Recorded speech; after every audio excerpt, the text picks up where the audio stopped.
Now, kratom is a topic that is considered taboo, and I say that because my controversial, those are things I touch on. Hi! Bubbles! Because it's just like sometimes people don't know what to think. Their opinion is based on what the average, primetime media talks about, how they address it. So I'm going to teach you in this video how to talk about kratom to a kratom skeptic. Someone who doesn't know anything about kratom, who thinks they know something about kratom, but really needs to be educated, but in a civil, normal, conversational manner. I want to give you the tools that you can keep in your back pocket the next time you run across someone who really needs to be educated on what kratom is.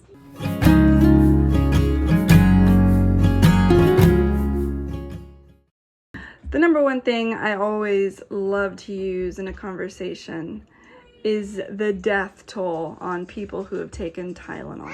They're always very surprised when you mention that. It's like, wow, more people have died from Tylenol than kratom. So clearly it is not that dangerous. If you want to combat it being an addictive thing, more people would have been dying from kratom left and right if it was truly as dangerous as they want to think it is. Second thing is addiction. They want to say kratom's very addicting. Well, do you know what else is more addicting and research shows it is more addicting and damaging? White sugar. Americans are obsessed and addicted to white sugar. And more so going into my third point of withdrawals. Withdrawing from sugar, detoxing from white sugar is a bitch. Symptoms that are exactly like the withdrawals from kratom. When you withdraw from anything, when you stop taking something that you might have been taking too much of, you're going to have withdrawals, no matter what it is, the topic. That's just inevitable. That's science. You can't debate that. And yes, disclosure, it could be addicting. No one, well, they should not be denying that. Anybody can get addicted to anything under the sun. There's people addicted to dating and love and can't settle down and are addicted to sex or porn. An addiction is at a point where you take something that's normal, but you abuse it and you take it to the next level, to an unhealthy level. Anything that becomes an addiction is unhealthy, and it could be anything. It's when that has priority over your life and self-control. Kratom would be no exception. So I'm not here to deny that, but I'm not here to sugarcoat the obvious either. So is everything else. Anybody could be addicted to anything, and anything can be abused. It really depends on the person. So does that mean we ban something that most people have self-control over versus a few? Now, on that note, I do have my strong opinion on extracts and how people tend to get addicted to those more than kratom powder or tea. I have never seen a case that's hit the media of a person that was just taking kratom powder or tea. It always involves extracts. So yes, that's probably something that is more addicting than the regular kratom tea and should be looked at based on regulations being applied and whatnot. I think it is definitely important to look that over. But just like alcohol isn't banned, and it's caused much more death than kratom by far, like there's no comparison, alcohol is still beloved. We should treat kratom the way we treat alcohol, as a substance. I don't deny that. The next argument is, it's not FDA approved. The FDA, the DEA, they're so anti-kratom for a reason. Well, they think it's for a reason. Do you know broccoli isn't FDA approved? Oh, this shit's amazing. I just gotta have more of it. I gotta have more of it. Really kind of ridiculous if you really think about it. But just because it's not FDA approved, that just means there's not been enough studies. And the Senate is already going to change that with their Kratom Force, task force, producing studies. We've already had amazing studies, but we need more, just like anything else. Clinical studies need to be done, and that's what they're working on. And I can't wait, because I'll be vindicated later once all this is done, because people sometimes just need to see the data. And I get it, I respect that. But let's not sugarcoat it either, because broccoli is not FDA approved. So that is definitely a good go-to argument to use in a conversation.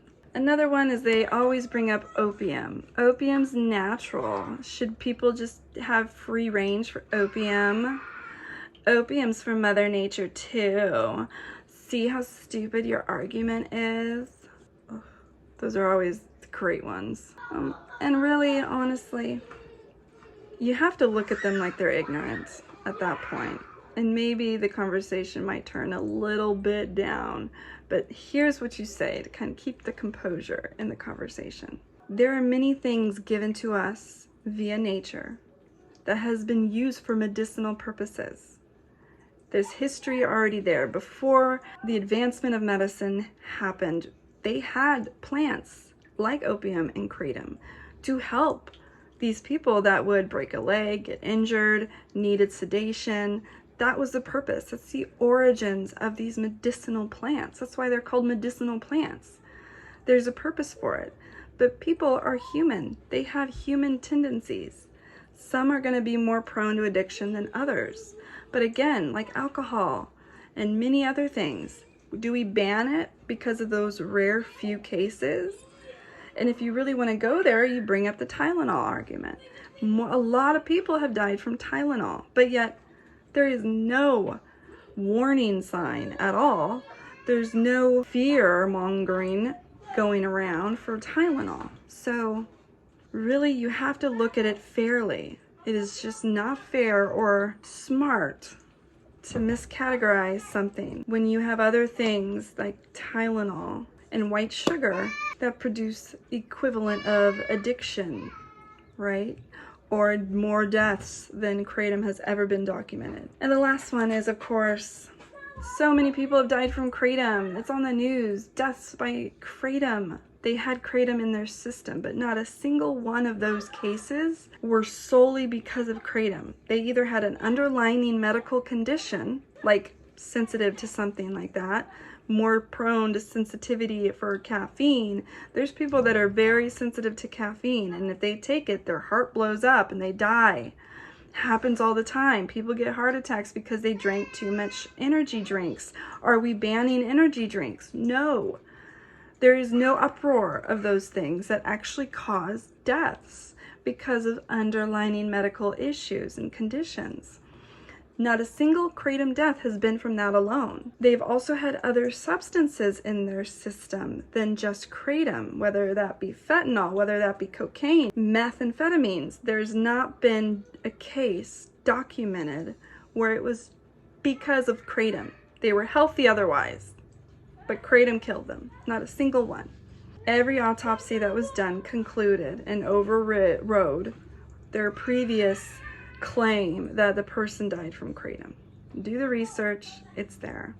And there are plenty of doctors like Dr. Ross Huntington, I think is his name, so many other people in reputable positions and situations that are in full support of kratom, and even CBD and marijuana. But just be equipped with this information so you're not just standing there not knowing what to say.